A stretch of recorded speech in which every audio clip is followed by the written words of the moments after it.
আপনারা সবাই কেমন আছেন? মেঘে ভিজেও ভালো আছেন? চেয়ার মাথায় নিয়েও ভালো আছেন? আল্লাহু আকবার। আমরা সবাই জানি বিগত জুলাই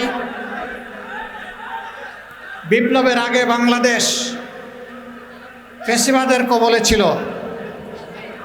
তাদের হাতে কেউ নিরাপদ ছিল না।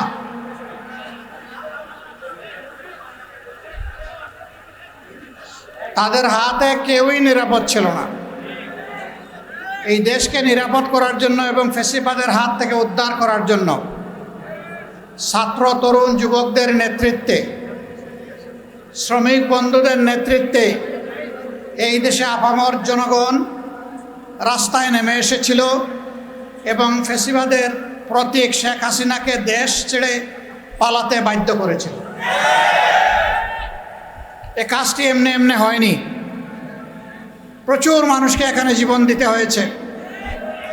আমাদের হাতে হাজার খানেক মানুষের নিশ্চিত ঠিকানা সংরক্ষিত আছে।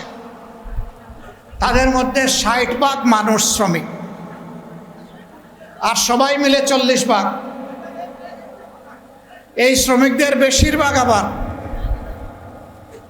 অত্যন্ত সীমিত আয়ের।